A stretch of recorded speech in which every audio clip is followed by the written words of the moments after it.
Welcome to the Institute for Soul Evolution. Jeffrey, you always say one must participate in their own healing. What are the top steps a client must take to get the results that they want?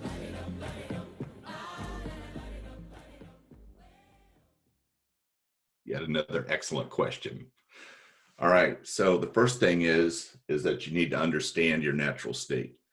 And you hear me repeat this over and over and over again, and people that work with me on a one-on-one basis hear it every time. Your natural state is being happy, healthy, joyful, fearless, loving, and alive. And if you're not that, that means something is in the way. Okay, so you have to understand that at your core. You didn't come in this world to be afraid. You came in this world to participate in this world. And you need to remember who you are, and that is a spiritual being having a human experience. And even though there can be rough things going on in your life, you can still be happy, healthy, joyful, fearless, loving, and alive. The other thing, the next step, is to decide you really want a healing.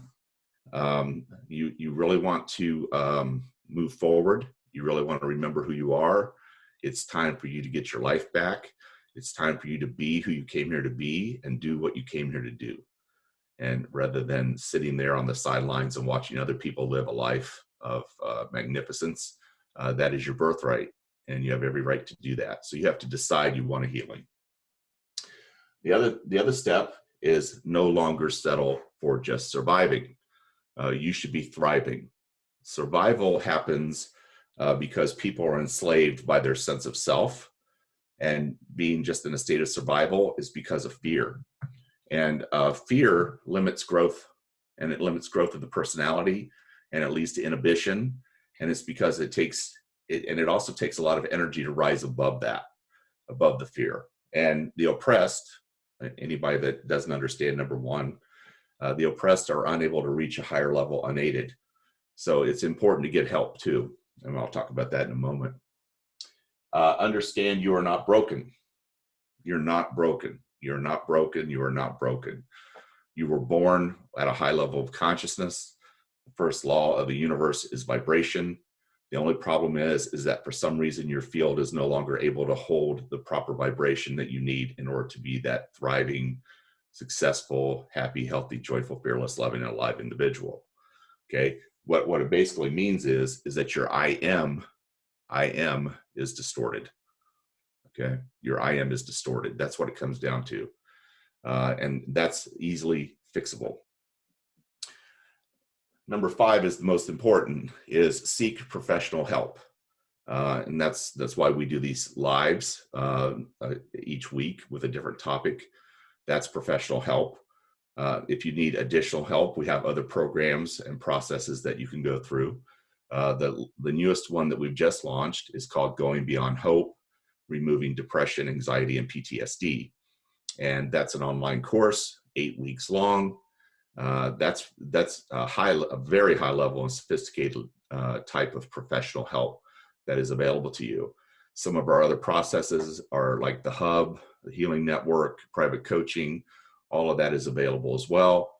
It's whatever fits your time and space, what works in your environment for you. But the number one thing is you have to invest in yourself. You need to invest in yourself. Make yourself a priority. And so often in this society, we're not taught that. We're taught to give and give and give until there's nothing left to give from, and sacrifice ourselves for the good of our family, the good of our company, the good of our society, whatever. And we are never taught invest in ourselves. And you really do need to invest in yourself.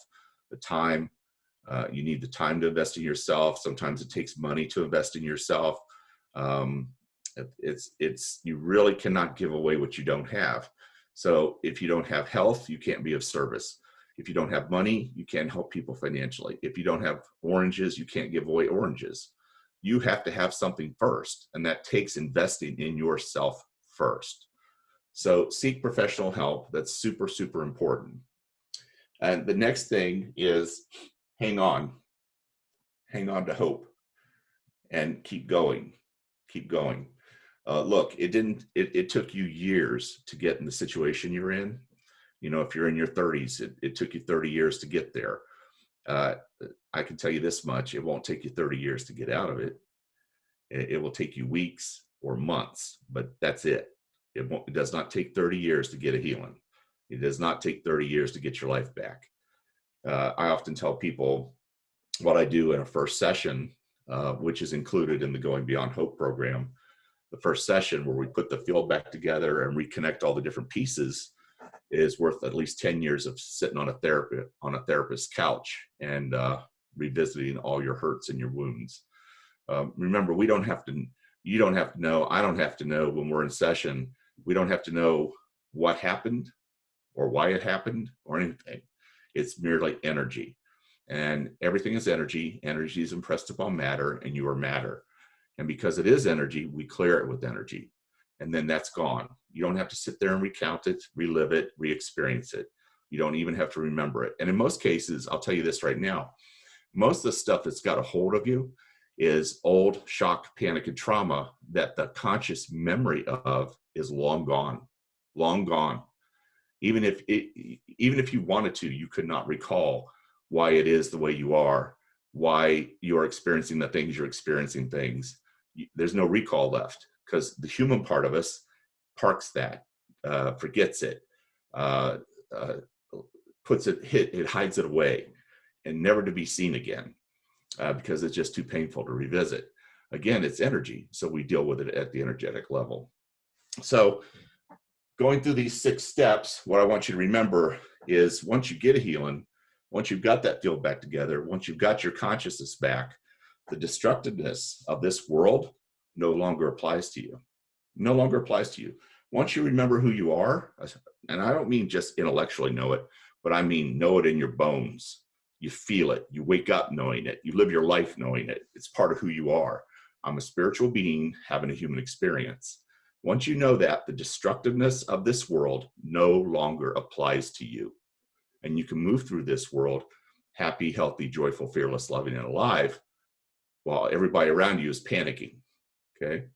And then you can be of service that way. You can hold a state, you can hold a higher vibration, and then you can help people get a healing just by being who you are. So the bottom line is you came here to make a contribution to this world. And that contribution is you being who you came here to be and doing what you came here to do. And the way you do that is through getting a healing. All right. So, sweetheart, I hope that answers the question. Any other questions or follow up or? Yeah, I guess there's one thing I wanted to ask you. Okay. What about like the certain behaviors that someone has, like if they're used to going to a rave or if they're used to going, taking part in a particular behavior, how does that affect their progress and their healing? Well, okay, so this world is a magnificent amusement park. And I liken it to Disney World, for spiritual beings. And you come into this world and you decide the ride you're going to go on. Some people choose the ride of being a college student and getting a degree. Some people choose the ride of getting married and having a family. So you choose the ride of motherhood. You choose the ride of fatherhood. You choose the ride of your career. All those things are things that you're choosing in order to learn lessons and to grow and expand from. And expansion is the key, and not contraction. Unfortunately, the way this world is set up, it's set up for us to contract. We came in here to expand. And certain things that people do is it's an attempt to feel more of who they are. One example is a rave, I guess. I've never been to one, but I've seen them on TV or in a movie. That gets things pumping, that gets things moving. That's one way you can feel a little bit more of who you are. And then there are other things you do. Some people do drugs, some people do alcohol, some people do, you name it. Everything in this world is here for our enjoyment and our pleasure. The problem is when it becomes a habit and uncontrollable. When you're at choice, when you're happy, healthy, joyful, fearless, loving, and alive, you're at choice. You have to be at choice. You can't just do things to do things or do things because you hope someday something will happen. Um, but it's everything's here for enjoyment.